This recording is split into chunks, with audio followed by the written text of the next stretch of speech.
Hey, today's video, I'm just going to perform a simple AC diagnose and also how your car AC system works, as well as the component identification. So there are several components working together to cool the vehicle cabin as long as you keep the AC switches on. So the main component is the AC compressor, which is on this car, it's fitted on the top of the engine. It's a Subaru Forester. So this AC compressor is driven by the crank pulley. When you hit the AC switch, it gives a signal to engage this AC clutch, and then the system starts working. The second important component is the AC condenser. So it's usually fit in front of the radiator along with the AC fan. This is the AC pressure switch. The other component is the receiver dryer. Some cars, the receiver dryer is fitted away from the AC condenser, but on some models, according to the design, it comes along with the AC condenser. It's removed from a car. So here's the receiver dryer. So you can't replace that. So you just have to replace whole condenser on these type of models. One is the expansion valve. AC evaporator is fitted behind the dash panel, along with the expansion valve. And also here's the AC control panel. Newer cars, it's with the HVAC module together. And the blower motor usually fitted under the passenger side or the driver's side area. So those components work together to keep the cabin cooled. On the AC system, there is high pressure side and low pressure side. I'll explain in a minute how the AC compressor works and why there is high pressure and low pressure side on this AC system. So here's a simple explanation how the AC system works. So when you hit the AC switch, that sends the signal to the AC compressor to engage the clutch. So what's happening is the internal components, the internal pistons in the AC compressor compress the AC gas to high pressure, and then high pressure gas sent through the high pressure line to the AC condenser. Then what's happening is the high pressure gas cools down when it passes through the AC condenser along with the help from the condenser fans, and that sends towards the receiver dryer side. The other important fact of the AC condenser is this high pressure gas converts to liquid form when the temperature goes down. So the condenser fan and the vehicle motion helps to cool down the high pressure gas temperature. So once it become a liquid form, it's sent to the receiver dryer, and receiver dryer mainly does two things: absorb all the moisture from the liquid form refrigerant, and also it separates all the remaining gas on the refrigerant. Then the liquid form sends to the expansion valve here. So this expansion valve is another main component. So what it does is it's regulating the refrigerant pressure, high pressure side to low pressure side. So once the high pressure refrigerant liquid form enters to the expansion valve, it suddenly drops the pressure, and then sends to the evaporator. So what's happening is once it drops the pressure, it cools down, and also this activation, this method converts that high pressure liquid form to a vapor, like a. So this liquid form vapor is very cold, and that's then run through the evaporator. The blower motor, it starts working at this time, so it sucks the cabin air through the blower motor and send through the evaporator fins. Then this hot air cools down when it go through the evaporator fins. This cool air go through all the air vents and it cool down the cabin. So then the refrigerant sent back to the compressor towards the low pressure line, and the cycle keeps happening as long as the AC switch is on. So then that low pressure refrigerant convert to high pressure, send it through same procedure, and this cycle keeps happening. So that's how the AC system works. So another component, which is the AC pressure switch. So that's AC pressure switch can be fitted according to the design of the car on high side or low side, and sometimes it's in the compressor or close to the evaporator. So this monitors the pressure on either high side or low side of the AC lines. This switch is usually is responsible for turning the AC system on and off. The switch itself is a close contact switch. So this AC compressor, what's on the floor now, which I'm showing that I have replaced on the car due to a bad bearing noise. So customer agreed to replace the compressor without repairing it.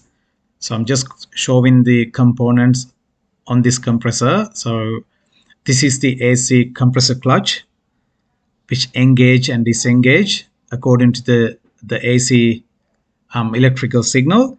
So once it engage and works along with the pulley, and also is the internal pistons works according to the AC clutch operation, and is pressurized and vacuum and makes high side and low side. So this Hyundai i30 here with the customer was concerning the AC not working. So it's just blowing hot air always.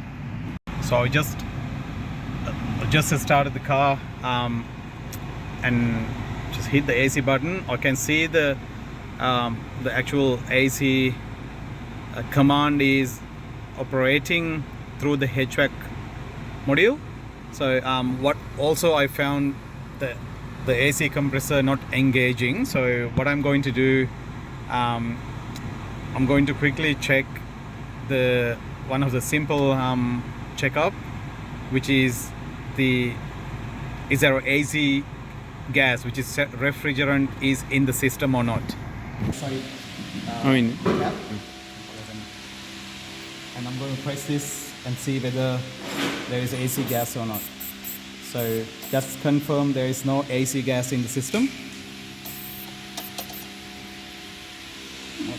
So what I found was the AC compressor is leaking on that Hyundai i30, so which is the area that the AC compressor was leaking. So I'll replace the brand new AC compressor on that car. So here's the new AC compressor which is been replaced on this car. So in next step I'm going to get the AC system regas. So I got this car here with no AC operation. So I'm going to use a manifold gauge and just see whether there is enough gas in the system and whether the electrical system okay or not. So yeah. So here's my manifold gauge set. So on the red one is the high side and the blue one is the low side. So I have here PSI and PSI reading here. When you use this manifold gauge set, so you keep these valves closed on both sides. So, and you are opening this valve when you check the pressure or when you evacuating the refrigerant out from the system or when you're vacuuming and also when you recharge the AC system. And also this pipe here, if you don't use the AC machine or the cylinder, so you keep them close. If not, once you open it, the AC gas will go out through these holes. So these quick connect couplers, so I got red one for high side and the blue one for low side. So those red and blue couplers has two sizes. So, and the red one is a bit bigger, the larger than the low side. So you won't miss this one. So before you connecting, you need to remove these safety caps.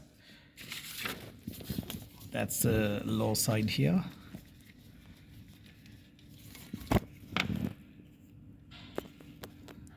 So with these quick connect couplers, there are different types. So some of the couplers has a valve opening and closing here. So when these type of couplers, you just need to hook it into the actual AC hose, the AC pipe. But the one with the valve opening, so you need to open the valve all the way up and then connect into the adapter and then close the valve. That's how, if you can see that inside, the inner valve that goes and open the actual valve in the AC pipe. So on this, so you just lift that one up and then press that one in. And here on the low side, it's the same thing.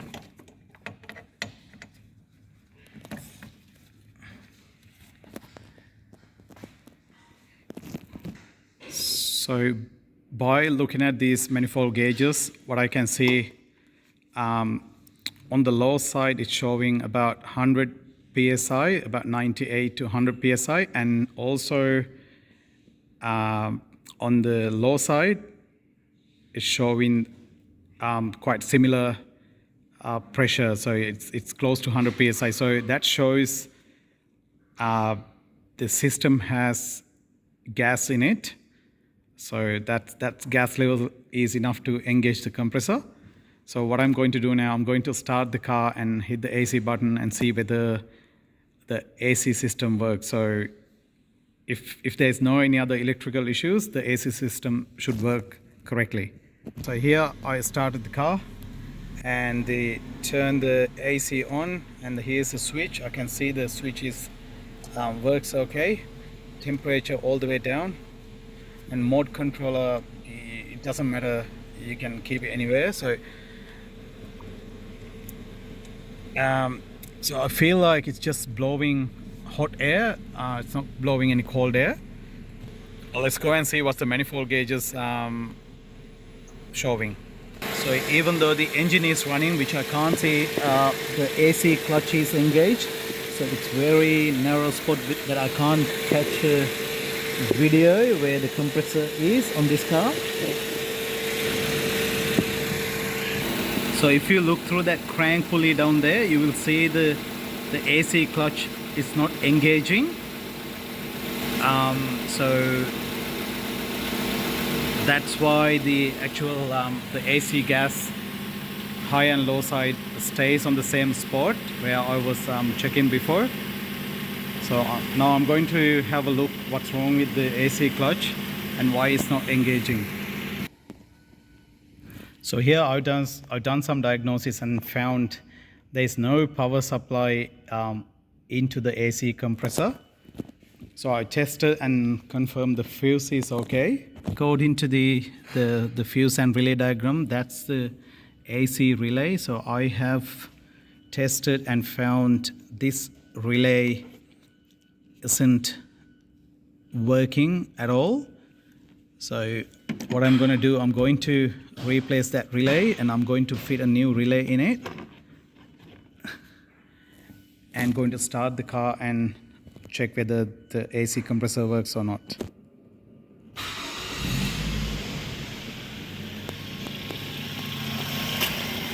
So here you see now the AC compressor is engaging.